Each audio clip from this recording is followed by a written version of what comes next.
నమస్తే, welcome to 99 TV. ఒకేసారి దేశవ్యాప్తంగా ఎలక్షన్స్ అవకాశం ఉందా? 2029కి సార్వత్రిక ఎన్నికలు, అసెంబ్లీ ఎన్నికలు రెండు ఒకేసారి జరిగేట్టుగా మరి ఒక ప్రతిపాదన అయితే కేంద్ర ప్రభుత్వ పరిశీలనలో ఉంది. 22 రాష్ట్రాలు, యూనియన్ టెరిటరీస్. దీనికి సంబంధించి ఒక రిపోర్ట్ అనమాట. అంటే జాయింట్ పార్లమెంటరీ కమిటీ ఆల్రెడీ కసరత్తు చేస్తోంది, అధ్యయనం చేస్తోంది. ఎన్ని రాష్ట్రాలు సుముఖంగా ఉన్నాయి? ఎన్డీఏ పాలిత రాష్ట్రాలు అయితే ఇబ్బంది లేదు, వాళ్ళు ఎలాగూ ఒప్పుకుంటారు. ఎన్డీఏ పరిపాలనలో లేని రాష్ట్రాలు అయితే ఖచ్చితంగా మడత పడుతుందేమో అనే ఒక భయం అయితే ఉంటుంది. ఫలితం మడత పడుతుంది. ప్రత్యేకించి మనం కర్ణాటక చూడొచ్చు, తెలంగాణ చూడొచ్చు, హిమాచల్ ప్రదేశ్ చూడొచ్చు, కేరళ కూడా చూడొచ్చు. సో తమిళనాడు చూడాలి, అంటే వాళ్ళు ఎట్లా రెస్పాండ్ అవుతారు ఏంటి అనేది. ఈ అంశానికి సంబంధించి సమగ్ర విశ్లేషణ అందించడానికి మనతో ఉన్నారు senior journalist, political analyst Suresh Kochetla గారు. సురేష్ కోచెట్ల గారు నమస్తే అండి. నమస్తే అండి. 2029 సార్వత్రిక ఎన్నికల లోక్సభ పోల్స్ ఒకేసారి చేయటానికి కసరత్తు అయితే మొదలైంది. జేపీసీ కూర్చుంది, అధ్యయనం చేస్తుంది, స్టడీ అండ్ రకరకాల అంశాలు తెర మీదకి వచ్చాయి. కాంగ్రెస్ లేదా యూపీఏ కాంగ్రెస్ పాలిత రాష్ట్రాలు ఎందుకు అంగీకరిస్తాయా? It's a big question. అంగీకరించకపోతే వాళ్ళ ప్రాబ్లమే ఉంటుంది. First of all, one nation one election అనే కాన్సెప్ట్ కాంగ్రెస్ వాళ్ళు 4 సార్లు నడిపించారు. 4 సార్లు ఫ్రమ్ రిపబ్లిక్ అయిన తర్వాత 1967 దాకా దేశం మొత్తం అన్ని అసెంబ్లీలు, లోక్సభ ఒకటేసారి పోలింగ్ జరిగేది. ఒకటేసారి అంటే మనం అనుకుంటాం ఒకటే రోజు కాదు, ఆ 2 నెలలు ఎట్లనే ఉంటుంది. 1 వీక్ గ్యాప్ ఇచ్చేసి ఉంటుంది ప్రతి స్టేట్లోనే 3 ఉంటుంది, పెద్ద పెద్ద స్టేట్లలో. కానీ ఒకటేసారి జరిగింది. 67 తర్వాత ప్రాబ్లం ఏమొచ్చిందంటే ప్రెసిడెంట్ రూల్ స్టార్ట్ చేయడం మొదలుపెట్టారు. అంటే ఒక అసెంబ్లీకి 5 సంవత్సరాలు ఉందనుకోండి, 2.5 సంవత్సరాల తర్వాత గవర్నమెంట్ పడిపోయింది, ప్రెసిడెంట్స్ రూల్ పెట్టేశారు. దాని తర్వాత 6 నెలల తర్వాత ఎలక్షన్ పెట్టారు. మళ్ళీ ఆ ఎలక్షన్ ఎప్పటికి వెళ్తుంది? అదే అసెంబ్లీ, కొత్త అసెంబ్లీ 5 సంవత్సరాలు ఇంకా పొడిగించేస్తారు. అప్పటి నుంచి 5 ఏళ్ళు. యాక్చువల్లీ అప్పటి నుంచి 2 ఏళ్ళే ఉండదు. 2000 ఎలక్షన్ అయిపోతుంది నెక్స్ట్. సో అది ప్రాబ్లం. దాని తర్వాత ఎమర్జెన్సీ వచ్చింది. అక్కడ కూడా లోక్సభ పొడిగించేశారు. ఇందిరాగాంధీ ఇప్పుడు జరగలేదు. Lok Sabha session was extended, period tenure was extended. So అప్పటి నుంచి డిస్కంటిన్యూ అయిపోయింది. దీని గురించి చాలా చర్చలు నడిచినాయి. వాజ్పేయి గారు ఒక కమిటీ పెట్టారు. నరేంద్ర మోదీ గారు ముఖ్యమంత్రిగా ఉన్నప్పుడు, గుజరాత్ ముఖ్యమంత్రి ఉన్నప్పుడు దీని గురించి మాట్లాడుతూ వచ్చారు. ఎందుకు ఇంత ఖర్చులు? ఎప్పుడు చూసినా మోడల్ కోడ్ ఆఫ్ కాండక్ట్, ఏ పని చేయలేకపోతున్నాము, ఏదో మున్సిపల్ ఎలక్షన్లు, పంచాయతీ ఎలక్షన్లు, అసెంబ్లీ ఎలక్షన్లు, లోక్సభ ఎలక్షన్, ఎప్పుడో ఒక ఎలక్షన్ 4 సంవత్సరాలు, 5 సంవత్సరాలు, 4 సంవత్సరాలు ఎలక్షనే ఉంటుంది. దాంట్లో మోడల్ కోడ్ ఆఫ్ కాండక్ట్, ఖర్చులు ఎక్కువ, ఇదంతా ఎందుకు? మనం ఒకటేసారి అన్నీ చేయించుకుంటే అయిపోతుంది కదా. అట్లీస్ట్ అసెంబ్లీ అండ్ లోక్సభ ఒకటి, మున్సిపాలిటీ అండ్ పంచాయత్ సపరేట్. ఇది డిస్కషన్ నడుస్తుంది చాలా సంవత్సరాల నుంచి. ఈ డబ్బులు ఖర్చు. మన సెకండ్ వన్, మ్యాన్ పవర్. ఈ ఎలక్షన్కి వాదేవన్ గారు ఎప్పుడు టీచర్ని వాడేస్తున్నారండి. వాడుకోవటం కాదు, వాడేస్తున్నారు. వాళ్ళని ఫస్ట్ రివిజన్ చేయడానికి పంపిస్తాం. ఇది రోల్ రివిజన్ చేయడానికి ఇంటింటికి వెళ్తారు వాళ్ళు. 1 నెల 2 నెలలు అట్లా వెళ్ళిపోతుంది. స్కూల్కి వెళ్ళరు వాళ్ళు. నెక్స్ట్ ఎలక్షన్ వచ్చినప్పుడు వాళ్ళనే యూస్ చేస్తారు ఎలక్షన్లో. దాంట్లో ఒక వారం పోతుంది ట్రైనింగ్ కానీ, తర్వాత బాక్సులు కలెక్ట్ చేయడం కానీ, ఎలక్షన్ రోజు వెళ్ళి కూర్చొని నెక్స్ట్ డిపాజిట్ చేసి మళ్ళీ తర్వాత కౌంటింగ్కి అక్కడ 3 రోజులు. కౌంటింగ్ సార్, పోలింగ్ వదిలేసారు మీరు. పోలింగ్లో కూర్చోబెడతారు. పోలింగ్లో పోలింగ్ ఉన్నారు, అక్కడ 2-3 రోజులు పోతాయి. దాని తర్వాత ఎలక్షన్, ప్రిసైడింగ్ ఆఫీసర్ కూర్చోబెడతారు బూత్కి. సో మీరు ఆలోచించండి, పిల్లలకి 2 నెలలు చదువు చెప్పడానికి ఎవరు లేరు. సో ఏం చేస్తారు వీళ్ళు? యూజువలీ సమ్మర్ వెకేషన్లో పెడతారు. ఇదంతా నాట్ ద రైట్ వెదర్ ఆ టైంలో. కానీ ఏం చేయలే, స్కూల్ కావాలి కదా, అదొకటి. స్కూల్ ఉంటేనే కదా పోలింగ్ బూత్ పెట్టేది. అది కాకుండా ఎట్లా పెడతారు? సో స్కూల్ మూతపడుతుంది. ఇదన్నీ ప్రాబ్లం సార్ట్అవుట్ చేయడానికి ఒక వన్ నేషన్ వన్ పోల్ అనే కాన్సెప్ట్ని ఒక బిల్గా 2024లో లోక్సభలో ఇంట్రడ్యూస్ చేశారు. ఆల్రెడీ రామ్ మేఘ్వాల్ గారు ఇంట్రడ్యూస్ చేశారు ఇది. దాని తర్వాత ఇమ్మీడియట్లీ దాన్ని ఒక జేపీసీకి పంపించారు. 32-33 మంది ఉన్నాయి జేపీసీ ఒకటి. జేపీసీ ఏం చేశారు? ప్రతి స్టేట్కి తిరిగి మాట్లాడుతూ, అంటే ప్రతి స్టేట్ సజెషన్స్ తీసుకున్నారు. దానికన్నా ముందు ఒక కమిటీ, మీకు తెలిసింది రామ్నాథ్ కోవింద్ కమిటీ ఒకటి ఉంది, ప్రెసిడెంట్, మన ఫార్మర్ ప్రెసిడెంట్, ఎక్స్పర్ట్స్తో సహా వాళ్ళు స్టేట్లు తిరిగారు, చాలా స్టేట్స్లో తిరిగి ఒక రిపోర్ట్ ప్రజెంట్ చేశారు. ఆ రిపోర్ట్ ఆధారంగానే ఈ బిల్ ఒకటి తయారు చేశారు. ఓకే, ఇప్పుడు దీన్ని ముందుకు తీసుకెళ్ళాలంటే జేపీసీ మొత్తం బిల్ చెక్ చేస్తారు. దాంట్లో సజెషన్స్ అందరిని పిలిచారు. అభిషేక్ మను సింఘ్వి, హరీష్ సాల్వే, గీతా గోపీనాథ్, ఐఎంఎఫ్, అందరినీ ఎక్స్పర్ట్స్, మోహన్ దాస్ పై, మన నందన్ నీలకేని వీళ్ళందరినీ పిలిచి సజెషన్స్ అడిగారు. మీ సజెషన్స్ ఏంటి? 95% మంది yes it is a good idea but ఎట్లా ఇంప్లిమెంట్ చేస్తారు? ఇప్పుడు ఏమైందంటే ఎక్సెప్ట్ మన 2-3 రాష్ట్రాలు మినహా ఆంధ్రప్రదేశ్ మనతో ఎలక్షన్ జరుగుతుంది లోక్సభతో. తెలంగాణ ఉండే కానీ కేసీఆర్ గారు భయపడి 6 నెలలు ప్రీపోన్ చేసుకున్నారు. అంటే ఫస్ట్ అసెంబ్లీ 4.5 సంవత్సరాలు ఫినిష్ అయిపోయింది. 5 సంవత్సరాలు ఉండాల్సిన అసెంబ్లీ. ఆలోచించండి. ఇప్పుడు గవర్నమెంట్ ఏమంటున్నారంటే ఎస్ మనం దీన్ని ఇక్కడ బేసిక్ ఒక మౌలికమైన సందేహం ఉంటుంది. అలా రాష్ట్రాలకు ఆ స్వతంత్రత లిబర్టీ ఉందా ప్రిపోన్ చేసుకోవడానికి? అంటే the rule is very simple. Constitution ప్రకారం the council of ministers recommend చేస్తే అది గవర్నర్ యాక్సెప్ట్ చేయొచ్చు. చేసి తీరాలని లేదు. నెక్స్ట్ ప్రెసిడెంట్ రేపు మోదీ గవర్నమెంట్ మే దాకా ఎలక్షన్ ఎందుకు పెట్టుకోవాలి, మనం డిసెంబర్లోనే ఎలక్షన్ పెట్టుకుందాం అంటే అది కూడా 4.5 సంవత్సరాలు తగ్గిపోతుంది. పెట్టుకుంటే the same thing will happen there also అనమాట. ఈ పరిస్థితుల్లోనే మనం చూడాల్సింది వాస్తవం కదా. ఎందుకంటే give you some timelines. Okay, ఈ టైమ్ లైన్స్ చాలా ఇంపార్టెంట్ ఉంటుంది. ఎట్లాంటి టైమ్ లైన్స్లో ఏమేమి చేయాలని చెప్పేసి. ఫర్ ఎగ్జాంపుల్ ఇప్పుడు ఎలక్షన్ మనం పెడితే 2029లో చేయాలన్నా 2034లో చేయాలన్నా ఒక డౌట్ ఉంటుంది. ఏ డేట్లో ఎలక్షన్ చేయాలి, ఇప్పుడు నడిపించాలి ఈ 1 నేషన్ 1 పోల్. మన దేశంలో ఈ 1 నేషన్ 1 పోల్ నడిపించడానికి ఒకటి అన్ని రాష్ట్రాలు అంగీకరించాలి. ఒకటి అట్లీస్ట్ వాళ్ళ అసెంబ్లీ డిసాల్వ్ చేయాల్సి వస్తుంది టైంకి. డిఫరెంట్ ఎలక్షన్ డిఫరెంట్ టైంలో జరుగుతుంది. ఇప్పుడు కేరళ అసెంబ్లీ మొన్ననే జరిగింది ఎలక్షన్. ఓకే, తమిళనాడు అదే రోజు జరిగింది. వెస్ట్ బెంగాల్ మనం చూసాం. దానికన్నా ముందు బీహార్ జరిగింది. దానికన్నా ముందు రాజస్థాన్, మధ్యప్రదేశ్, ఛత్తీస్గఢ్, హర్యానా. ఓకే, ఇప్పుడు ఉత్తరప్రదేశ్ జరగబోతుంది గుజరాత్తో సహా. అన్నీ ఇక్కడ 2 సంవత్సరాలు, అక్కడ 2 సంవత్సరాలు, ఇక్కడ అక్కడ ముందుకు వెనక అందరూ ఉన్నారు. ఇప్పుడు గవర్నమెంట్ ఏం ప్రపోజ్ చేస్తున్నారంటే ఒక పొలిటికల్ డిసిషన్ ఒకటి. మోదీ గవర్నమెంట్ ఏమంటున్నారంటే మీరు ఇది అంగీకరించకపోతే, ఎందుకంటే దీని కాన్స్టిట్యూషనల్ అమెండ్మెంట్ ఇది 2/3 మెజారిటీ కావాలి అండ్ కాంగ్రెస్ అడ్డుకుంటున్నారు. వాళ్ళకి చాలా క్లియర్ రీజన్ ఎందుకు అడ్డుకుంటారు. 2/3 మెజారిటీకి వీళ్ళు ఎంత దూరంలో ఉన్నారు? బాగా దూరంలో ఉన్నారు. కానీ వీళ్ళు అబ్సెంట్ చేసేస్తే ప్రాబ్లం లేదు. మెంబర్స్ ప్రెజెంట్ అండ్ ఓటింగ్ ఉంటుంది. 50% మెంబర్స్ ఉండాలి. అంటే 500 మన 1971లో మన డీలిమిటేషన్ అప్పుడు జరిగినప్పుడు 550 సీట్లు లోక్సభకి కేటాయించారు. 550 క్రాస్ చేయకూడదు, 550 కన్నా తక్కువ ఉండాలి. సో 543 దగ్గర తీసుకొచ్చి ఆపేశారు. ఇప్పుడు 541 ఉంది. 2 ఐ థింక్ నామినేటెడ్ పోస్ట్ లేదనుకుంటాను ఇప్పుడు Anglo Indian కమ్యూనిటీది.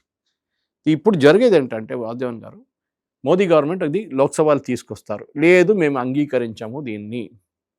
Okay, that's fine, no problem. మీరు అంగీకరించకండి, ఇది ఎట్లా నడుస్తుంది. మేము పని చేద్దాం. మేము ఉన్న రాష్ట్రాల్లో 22 రాష్ట్రాలు మా దగ్గర ఉంది అండ్ మా జాయింట్ అలయన్స్ పార్ట్నర్స్ ఉన్నవారు చంద్రబాబు నాయుడు లాంటి వాళ్ళు. ఓకే, అట్లాంటి పాండిచ్చేరిలో కొన్ని స్టేట్స్లో వీళ్ళు అలయన్స్లో ఉన్నారు. ఆ స్టేట్స్లో అంతా మేము మిగతా బీజేపీ రూల్ స్టేట్స్ అన్నీ కలిసి ఒక రెజల్యూషన్ వాళ్ళ గవర్నర్కి పంపించేస్తారు. మేము ఈ లోక్సభ పోల్స్ నెక్స్ట్ లోక్సభ అని చెప్పకూడదు, మేము ఒక డిసెంబర్లో జనవరిలో మా స్టేట్ అసెంబ్లీ డిజాల్వ్ చేసేసేయండి. అరే మొన్ననే జరిగింది కదా ఎలక్షన్ అంటాడు యూపీ అని. 2 సంవత్సరాలు అయింది కదా. మీరంటే ఇప్పుడే dissolution, you have a majority, governor has to accept, will accept రాదు. యాక్సెప్ట్ చేసిన తర్వాత ఏమవుతుంది, దీనికి ఎలక్షన్ నడిపించాలి వితిన్ 6 months. సో డిసెంబర్లో చెప్తే డెఫినెట్గా మేలో ఎలక్షన్ పెట్టేస్తారు, లోక్సభతో సహా పెట్టేస్తారు. సో లోక్సభతో 22 రాష్ట్రాలు యూనియన్ టెరిటరీస్ ఎలక్షన్ జరుగుతుంది. మిగతా తమిళనాడు ఏం డిసైడ్ చేస్తారో తెలియదు. కానీ విజయ్ ఇస్ రియలీ స్మార్ట్, ఆయన వచ్చేస్తాడు. ఎందుకంటే ఆయనకి ఇప్పుడు ఉన్న మెజారిటీ కాంగ్రెస్ వాళ్ళ సపోర్ట్ పెట్టుకొని నిలబడి ఉన్నాడు. ఆయన కర్ర పెట్టుకొని ఆ కర్ర తీసుకొని పక్కన పడేస్తాడు. ఆయనకే మెజారిటీ ఆన్ ఇట్స్ ఓన్ వచ్చేస్తుంది. వీళ్ళెవరు సపోర్ట్ తీసుకోక్కర్లేదు, సిపిఎం అక్కర్లేదు, నాకు కాంగ్రెస్ అక్కర్లేదు అని పక్కన పడేస్తారు వాళ్ళు. Vijay most probably will go with this. మిగతాది Kerala, Karnataka and of course Telangana, Himachal Pradesh 4 states. I think Himachal is going for polls this time. ఇప్పుడు నెక్స్ట్ ఇయర్ పోల్స్కి వెళ్తున్నారు వాళ్ళు. ఈ 4 స్టేట్లు వాళ్ళు డిసైడ్ చేసుకోవాలి ఏం చేయాలనేది. ఓకే, సో నెక్స్ట్ ఎలక్షన్లో బీజేపీకి మెజారిటీ వచ్చింది అనుకోండి, 300+ వచ్చింది. దాంతోపాటు మిగతా అంత సహ పార్టీలు తీసుకుంటే ఒక 2/3 మెజారిటీ ఉంటే నెక్స్ట్ లోక్సభలో ఇంట్రడ్యూస్ చేసేస్తారు ఈ బిల్లు. అండ్ పాస్ చేయించుకుంటారు. ఎవరు ఆబ్సెంట్ అవ్వాలి ఇప్పుడు ఇక్కడ? అబ్సెంట్ కాంగ్రెస్ వాళ్ళే. వాళ్ళకి అన్ని సీట్లు వస్తే తెలియదు నెక్స్ట్ ఎలక్షన్లో. 100 ఉంటుందా 50 అయిపోతుందా తెలియదు. ఇప్పుడు వెస్ట్ బెంగాల్ లేదు, ఓకే, బీహార్ లేదు, యూపీ పోయింది అనుకోండి, అంతే సంగతి. కాంగ్రెస్కి ఏం రాదు. కాంగ్రెస్ సౌత్ నుంచే వస్తుంది, తెలంగాణ, కర్ణాటక అండ్ కేరళ, అంతే. 2/3 కానీ లేకపోతే 50% కానీ మీరు అనేది 50% అది ప్రెసెంట్ ఓటింగ్. ప్రజెంట్ అంటే ఆ లోక్సభ ఎంటీ చేసుకొని మీరు 10 మంది చూసుకొని ఓటు వేయలేరు. 2/3 మెజారిటీ అని చెప్పలేరు. అది 50% అని ఉండాలంటే 250 మంది అని ఉండాలి. 50 మంది అని ఉండాలి అక్కడ. 250 కాదు, 400 and 500 and నాట్కి హాఫ్, 250 ప్లస్ 257, 260, 272 అని చెప్పొచ్చు. అదే లోక్సభ హాఫ్ మెజారిటీ ఉంది కదా, ఉండాలి అన్నమాట. సో ఇది ఈజీగా అయిపోతుంది. కానీ మెజారిటీ 2/3 రావాలి, అదొకటి ఉంది. అండ్ రాజ్యసభలో కూడా 2/3 ఉండాలి. అక్కడ ఉన్నారు, అక్కడ ప్రాబ్లం లేదు. సో ఇది ఇప్పుడున్న కండిషన్. నా చాలా మటుకు ఈ సీట్స్ అలొకేషన్లో అది మనం సపరేట్ డిబేట్గా రేపు తీసుకుందాం, విచ్ ఈస్ బేసిక్లీ డీలిమిటేషన్. ఇది దాంతో నాకు అర్థం కాలేదు సార్. వాళ్ళు అక్కడ కూర్చొని OLX గుంపు అంతా కాంగ్రెస్ వాళ్ళు కూర్చొని 543 దగ్గర కన్ఫైన్ చేయండి, అందులోనే 33% ఇవ్వండి ఉమెన్ కానీ ఏంటిది? మీరు 540లో 33% ఇస్తే ఎన్ని సీట్లు మ్యాడ్ అన్నట్టు అనిపించింది. ఆర్ 840 ఇచ్చి 33% ఇస్తే ఏమైంది? ఇదే రాహుల్ గాంధీ పేట్రియాకి గురించి నిన్న మాట్లాడారు. ఉమెన్స్ రైట్స్ ఉంది, మీరు రైట్స్ అడగాలని. మళ్ళీ మీరే వాళ్ళకి రిజర్వేషన్ ఇవ్వట్లేదు. 840 ఉంటే వాళ్ళకి ఎక్కువ సీట్లు వస్తాయి, 540 ఉంటే వాళ్ళకి తక్కువ సీట్లు వస్తాయి వాళ్ళకి. ఓకే, ఈజ్ కాంట్రడిక్టింగ్ హిమ్సెల్ఫ్ అన్నమాట. ఎనీవే, ఇప్పుడు జరిగే దాంట్లో అది సపరేట్గా డిబేట్ చేద్దాం. చాలా ఇంట్రెస్టింగ్ సిచ్యువేషన్ ఒకటి రాబోతుంది. దానికి కావాలంటే ఒక చిన్న హైలైట్ ఇవాళ ఇస్తాను మీకు. ఇప్పుడున్న మోదీ గారు ఆఫర్ తీసుకుంటే, మనం డీటెయిల్గా రేపు డిబేట్ చేద్దాం. ఇప్పుడున్న ఆఫర్ తీసుకుంటే మోదీ గారు ఏమన్నారు, అమిత్ షా గారు ఏమన్నారు, ఇప్పుడున్న సీట్లకి 50% పెంచుతాం ప్రతి స్టేట్కి, ఎవరికి ప్రాబ్లం ఉండకూడదు. కానీ ప్రాబ్లం ఉంది కాంగ్రెస్కి. యూపీలో 80 నుంచి 120కి వెళ్ళిపోతుంది, అక్కడ మేము గెలవలేము. బీహార్ కూడా అంతే, వెస్ట్ బెంగాల్ కూడా అంతే, మహారాష్ట్ర కూడా అంతే, మధ్యప్రదేశ్ కూడా అంతే, రాజస్థాన్ అంతే, ఛత్తీస్గఢ్, ఒడిశా మొత్తం పోతుంది, వైపౌట్ కాంగ్రెస్. తో మీరేం చెప్తారు? అరే కేరళలో కూడా 20 నుంచి 30 చేస్తున్నారు కదా, 50%, నో లాస్ ఫర్ ఎనీబడి. అందరూ అదే అడిగారు కదా, ఈవెన్ విజయ్ కూడా అదే, మినిమం 50% ఇంక్రీజ్ ఉండాలి. ఇస్తున్నాం 50%, తీసుకోండి. మాకు వద్దు, ఏం తీసుకో, నో ప్రాబ్లం. మోదీ గవర్నమెంట్ ఏమంటారు, 2026కి డీలిమిటేషన్ చేయాల్సింది కంపల్సరీగా. ఎందుకంటే చట్టం అప్పుడు వాజ్పేయి గారు అవ్వట్లేదు సార్, 5 దాటింది. 71 తర్వాత డీలిమిటేషన్ జరగలేదు. సో దాన్ని అప్పుడప్పుడు ఫ్రీజ్ చేసుకుంటే అసెంబ్లీలకు జరిగినట్టున్నాయి సార్. అసెంబ్లీలు కొన్ని జరిగినాయి, ఎందుకంటే మాకు ఆంధ్రప్రదేశ్ జరిగింది. ఈవెన్ ఇక్కడ కూడా మీరు రాజశేఖర్ రెడ్డి గారు కార్వాన్ మార్చేశారు మొత్తం. దాంతో ముందు ఇంత సీట్లు లేకుండా ఉమ్మడి ఆంధ్రప్రదేశ్. ఇప్పుడు జరిగేది ఏంటంటే, దాని తర్వాత డీలిమిటేషన్ కమిషన్ పెట్టాల్సి వస్తుంది గవర్నమెంట్కి. ఒక సెంట్రల్ కమిషన్ ఉంటుంది, స్టేట్ కమిషన్స్ ఉంటుంది. స్టేట్ కమిషన్స్ ఒక 3 స్టేట్లు కవర్ చేసుకుంటారు, 4 స్టేట్లు కవర్ చేసుకుంటారు. సెంట్రల్ కమిషన్ ఒకటి ఉంది, రిటైర్డ్ సుప్రీంకోర్టు జడ్జి వీళ్ళందరూ. రేపు జరగబోయేది ఏంటంటే చాలా ఇంట్రెస్టింగ్గా, స్టేట్ కమిషన్స్ అందరు కలిసి రికమెండ్ చేస్తారు, ఒక నంబర్ ఇస్తారు, సెంట్రల్ కమిషన్కి ఇస్తారు. వాళ్ళు కొంచెం చూసుకొని అక్కడిక్కడ చూసుకొని ఓకే అప్రూవ్డ్ అంటారు. 840 అప్రూవ్డ్. దాంట్లో యూపీకి ఇప్పుడు 80 నుంచి 40 కలుపుకుంటే 120 ఇస్తున్నాం. యూపీకి 200 సీట్లు ఇస్తున్నాం. అప్పుడు ఏడు వాళ్ళండి అప్పుడు కాంగ్రెస్ వాళ్ళే. And you cannot challenge that. Modi government చెప్పలేదు కదా, అది డీలిమిటేషన్ కమిషన్ డిసైడ్ చెప్తుంది. అండ్ దానికి ఛాలెంజ్ సుప్రీంకోర్టులో ఉంటుంది. అది సుప్రీంకోర్టు ఎప్పుడు అంగీకరించారు. వాళ్ళ చీఫ్ జస్టిస్ రికమెండ్ చేసిన మనిషి ఉంటాడు జడ్జిగా, మెయిన్ పర్సన్గా. ఇది anyway wheel discuss this tomorrow. ఇప్పుడున్న దాంట్లో ఇప్పుడు జరిగిన దాంట్లో వాజ్పేయి కమిటీ ఒకటి ఉండే, ఆ వాళ్ళు కూడా రికమెండ్ చేశారు 1 nation 1 poll. Law commission 2 reports ఇచ్చారు, ఇంకో డ్రాఫ్ట్ రిపోర్ట్ కూడా ఇచ్చారు. 3 అన్నారు yes we should have election అని. పార్లమెంటరీ కమిటీ ఒకటి పెట్టారు, వాళ్ళు కూడా అన్నారు ఎస్ ఎలక్షన్ జరగాలని. కాంగ్రెస్ ఇప్పుడు ఎందుకు దాన్ని వ్యతిరేకిస్తారో అర్థం కావట్లేదు. ఎందుకంటే వాళ్ళు, నేను చెప్పాను 67 దాకా ఉండేది, ఇప్పుడు సడన్గా మీకేం ప్రాబ్లం, మీకేంటి భయం? ఇది సింపుల్. ఇటువైపు ఒక ఈవీఎం ఉంటుంది స్టేట్ అసెంబ్లీది, ఇటువైపు ఒక ఈవీఎం ఉంటుంది లోక్సభ. రాహుల్ గాంధీ గారి నాయనమ్మ ముత్తాత చెప్పింది ఆయన అక్కర్లేదు అంటున్నాడు. ఇక్కడ ఒక ఈవీఎం ఉంటుంది స్టేట్ అసెంబ్లీది, ఇక్కడ ఒక ఈవీఎం ఉంటుంది లోక్సభది. మెంటలీ మీరు first of all voter confuse అయిపోతారు. ఓకే, ఎందుకంటే వాళ్ళు ఒక్క ఓటింగ్ ప్రెస్ చేయడానికి వాళ్ళు అది ఇక్కడ చూసి ప్రెస్ చేస్తారు. ఇక్కడ రాగానే గులాబీ కనిపిస్తుంది, కట్టు ఇక్కడ గులాబీ, కమలం గుర్తు ఇక్కడ, కమలం గుర్తు ఇక్కడ కట్టేస్తారు, అంతే అయిపోయింది. అది భయం కేసీఆర్కు ఉండే, దానికోసం ఆయన ప్రీపోన్ చేసుకున్నాడు ఎలక్షన్. చూడండి అప్పుడు కూడా ఐరన్ ఏంటి, లాస్ట్ ఎలక్షన్ కేసీఆర్ కూడా ఓడిపోయింది అనుకోండి పార్టీ, దాంట్లో బీజేపీకి 8 సీట్లు వచ్చినాయి అసెంబ్లీలో. అంటే ఎన్ని లోక్సభ సీట్లు రావాలి వాళ్ళకి? మ్యాక్సిమం 2. ఒక దాంట్లో 6 ఉంటుంది కదా. సో మనం ఒక డిస్కౌంట్ ఇచ్చి 2 అని పెట్టుకుందాం. ఒక్కొక్క పార్లమెంట్ సెగ్మెంట్ కింద 2 అనుకుంటే లేదు, స్టేట్ అసెంబ్లీలో 8 వచ్చినాయి. 8 వచ్చినాయి. సో 8కి మీకు లోక్సభలు కన్వర్ట్ చేస్తే 1 సీటో 2 సీటు, 1 2 అక్కడ వాళ్ళకి 8 వచ్చినాయి. అప్పుడు ఆలోచించండి, కేసీఆర్ వాజ్ కరెక్ట్. ఆ 8 వస్తే ఇక్కడ కూడా ప్రెస్ చేస్తే ఒక 48 సీట్లని బీజేపీకి వస్తుండే అసెంబ్లీలో. ఎందుకంటే మీరు ఒక ఎడ్యుకేటెడ్ ఓటర్ కూడా కన్ఫ్యూజ్ అయిపోతాడు. మీరు ఎంత స్ట్రాటజీగా వచ్చి ఆలోచించి నేను ఇక్కడ ఈ క్యాండిడేటు అని నేను చూసి మీకు టైం ఉండదు. ఇక్కడ ప్రెస్ చేస్తారు వెళ్ళిపోతారు. ఇది ప్రాబ్లం. ఇంకొక చట్టం ఏంటంటే ఇదంతా అయినాక 100 రోజుల లోపల లోక్సభ స్టేట్ అసెంబ్లీ అన్నీ అయిన తర్వాత 100 రోజుల లోపల లోకల్ బాడీ ఎలక్షన్స్ జరగాలి. ఏది? Panchayat and municipal corporations. So that మీకు వితిన్ 6 months అన్ని ఎలక్షన్స్ అయిపోతాయి. ఇంకా 4.5 సంవత్సరాలు మీరు పరిపాలించవచ్చు. మీకు ఏ మోడల్ కోడ్ ఆఫ్ కండక్ట్ లేదు, బడ్జెట్ రెస్ట్రిక్షన్స్ లేదు, ఖర్చులకు రెస్ట్రిక్షన్ లేదు, మీరు ఏమైనా చేసుకోవచ్చు. ఇప్పుడు ఏమవుతుంది? బడ్జెట్ రెస్ట్రిక్షన్స్ పెడతారు, మోడల్ కోడ్ ఆఫ్ కండక్ట్, మీరు ఖర్చు పెట్టలేరు, మేజర్ డిసిషన్స్ తీసుకోలేరు. లోక్సభ ఉంటుంది, అసెంబ్లీ ఉంటుంది, దాని తర్వాత పంచాయతీ ఉంటుంది, దాని తర్వాత మున్సిపాలిటీ ఉంటుంది. ఒక 3-4 సంవత్సరాలు ఇదే నడుస్తుంటుంది పంచాయతీ. అది ఉండదన్నమాట. ఇప్పుడు చాలా మటుకు ఒకటి సేవింగ్, డబ్బులు ఖర్చు విపరీతం. ఎందుకంటే పోలింగ్ వాళ్ళకు డబ్బులు ఇవ్వాలి, వాళ్ళకి పేమెంట్ ఇవ్వాలి. టీచర్లు వస్తారు కానీ వాళ్ళకి ఒక పేమెంట్ ఉంటుంది, ఆనరియం ఉంటుంది ఒకటి.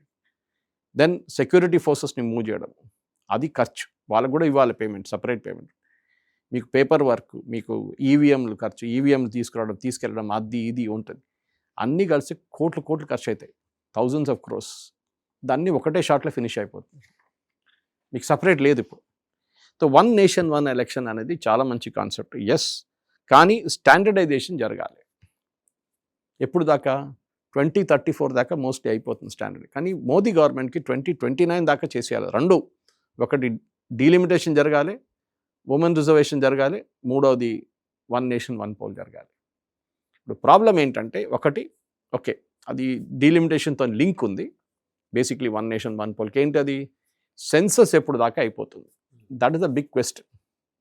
సెన్సస్ ఇప్పుడు మొదలైంది, 2027 దాకా అయింది అనుకోండి, 28 దాకా కూడా అయితే ఒక ఎక్స్ప్రెస్ స్పీడ్లో వెళ్తే 27 ఎండింగ్ కూడా అయిపోతుంది.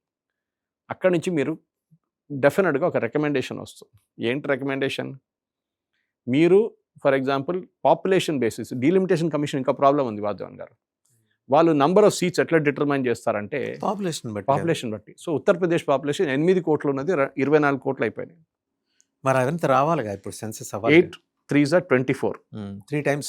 అప్పుడు 80 సీట్లు 240 కావాలి. మోదీ గవర్నమెంట్ ఆఫర్ చేసింది 120, డబుల్ అయిపోతుంది. 120 తగ్గించిస్తున్నారు వాళ్ళకి. సో తమిళనాడు ఏడుస్తారు ఇప్పుడు. కేరళకి అంటారు మీ పాపులేషన్ తగ్గిపోయింది, 20 సీట్లు ఎందుకు, 17 చాలు అంటారు. కానీ 21 ఎంతో పెంచినట్టున్నారు. 20 ఉంది ఇప్పుడు, దాన్ని 30 చేస్తా ఉన్నారు. హ్యాపీ కదా? కాదు, మేము అంగీకరించాము. సరే తీసుకోరా నాయన election. Congress same thing, delimitation commission అంటారు 17 సీట్లు అంతే. బికాస్ 71 సెన్సస్ మీదే వీళ్ళు నంబర్ ఆఫ్ సీట్స్ డిటర్మైన్ చేస్తున్నారు. 80 నుంచి 120 అని చెప్పి, కేరళ 20 నుంచి 30 అని చెప్పేసి, బేస్డ్ ఆన్ 71 సెన్సస్. కానీ విత్ ఇన్ ద స్టేట్ ఒకసారి మీకు 120 సీట్లు అప్పగించేస్తే మీరు బేస్డ్ ఆన్ పాపులేషన్ అడ్జస్ట్ చేసుకోవాలి.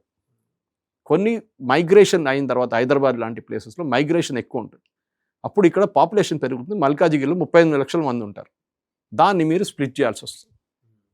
సో మొత్తం స్టేట్కి 24 కోట్లు పాపులేషన్ ఉంటే 20 కోట్లు ఓటర్స్ లక్షలు అంటే కనీసం 2 పార్లమెంట్ సెగ్మెంట్స్. అదే అంటారు, 3 చేయొచ్చు. యూపీలో అదే జరుగుతుంది. యూపీలో ఏమైనా వాళ్ళంటారు ఇప్పుడు మా దగ్గర 24 crore population, okay voting population 20 crores.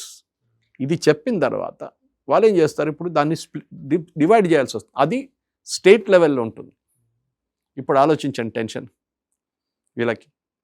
ఇప్పుడు ఇదే ప్రాబ్లం మోదీ గవర్నమెంట్ ఇచ్చిన ఆఫర్ తీసుకుంటే చాలా బాగుంటుంది వీళ్ళకి. 1 నేషన్ 1 పోల్ యాక్సెప్ట్ చేసుకోండి, కానీ వీళ్ళు చేయకపోతే వీళ్ళదే ప్రాబ్లం. ఎందుకంటే ఎట్లయినా 22 స్టేట్స్ పోతాయి మోదీ గారితోనే. వాళ్ళు ఇమ్మీడియట్గా అసెంబ్లీ డిజాల్వ్ చేసేస్తారు ఒక డిసెంబర్లో, ఓకే 2028 డిసెంబర్ ఆర్ ఈవెన్ నవంబర్లో కూడా డిసాల్వ్ చేసేసి లోక్సభతోనే ఎలక్షన్ నడిపిస్తారు. ఈ 4 స్టేట్లు మిగిలిపోతారు సైడ్లో. అది వాళ్ళ ప్రాబ్లం అన్నమాట. మిగిలిపోతే పరిస్థితి ఏంటి అంటే అసెంబ్లీ ఎలక్షన్స్కి రిజల్ట్ తేడా పడుతుంది. లోక్సభ వెళ్ళిపోతుంది కదా ఎట్లయినా. మోదీ గవర్నమెంట్కి లోక్సభలో మెజారిటీ వచ్చేస్తుంది. అది వీళ్ళకి ఇబ్బంది అవుతుంది, ఎందుకంటే దాని ఇంపాక్ట్ ఈ 4 స్టేట్స్ ఇది అసెంబ్లీ ఎలక్షన్స్ మీద పడుతుంది.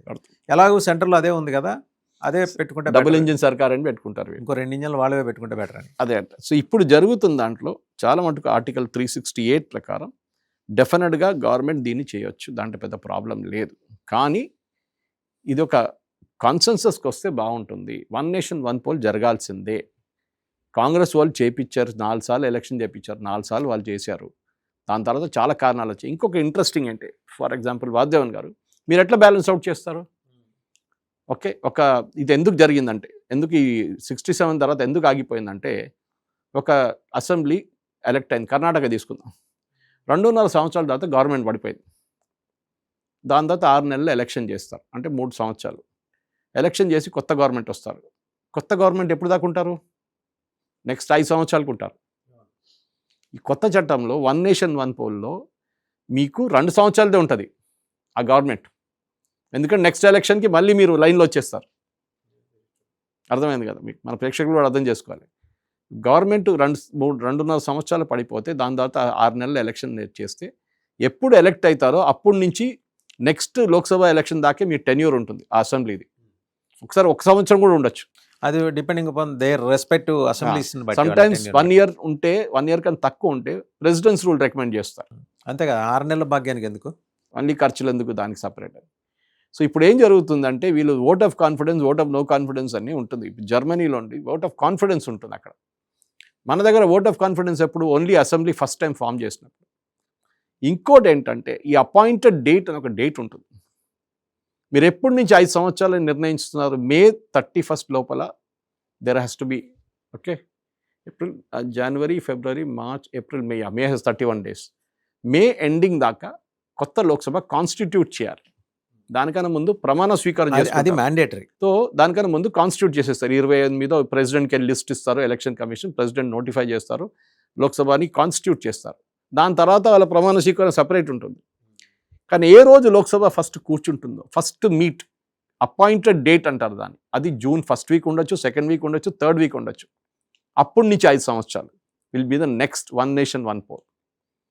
ఇప్పుడు ఫర్ ఎగ్జాంపుల్ జూన్ ఎండింగ్లో మీట్ అవుతారు అనుకోండి Vasudevan garu, next 1 nation 1 poll will be 5 years from there, right, appointed date నుంచి.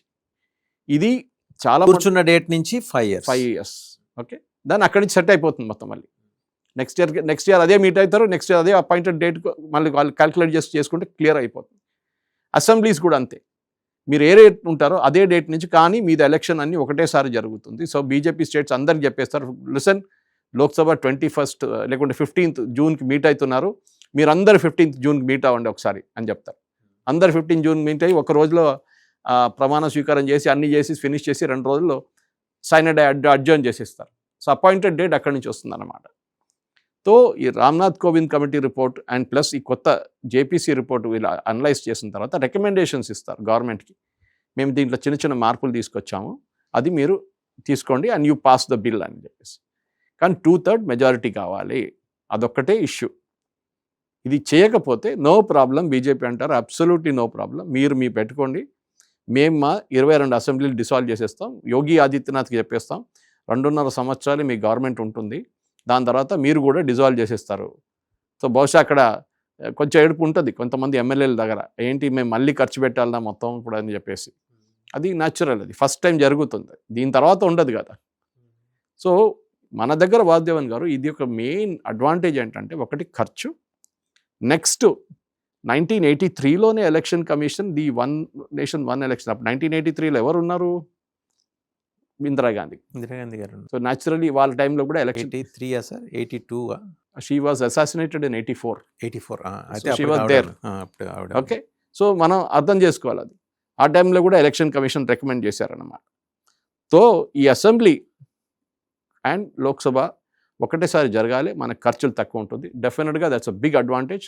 And I think time has now come for one nation one election అనమాట, జరగాల్సిందే. Right sir, thank you Suresh Prachakli garu. So విచిత్రమైన ఆపత్కర పరిస్థితి ఎవరికి? కాంగ్రెస్ పార్టీకి. యూపీఏ అనలేము, ఎందుకంటే ఆ టైంకి 22 ఎలక్షన్స్ రిజల్ట్స్ చూసిన తర్వాత యూపీఏలో ఎంతమంది ఉంటారు అంత ఇప్పుడే చూస్తున్నాం కదా. తెలుగులో ఒక సామెత ఉంది, కాపురం చేసే కళ్ళకి కాలిగోళ్ళ నాడే తెలిసిపోతుందని. పెలుసుగా ఉన్న కాలిగోళ్ళతోటి ఉండే కాంగ్రెస్ తోటి కాపురం చేయడానికి ఏ పార్టీ ముందుకు వస్తుంది? సో ఈ సత్యాన్ని, ఈ వాస్తవాన్ని, ఈ నిజాన్ని కాంగ్రెస్ గ్రహించగలిగి వన్ నేషన్ వన్ ఎలక్షన్ అనే కాన్సెప్ట్కి అంగీకారం తెలిపితే వాళ్ళకే ప్రయోజనం. లేకపోతే ఇప్పుడు సురేష్ గారు చెప్పినట్టు పార్టీ సున్నం అయిపోద్ది.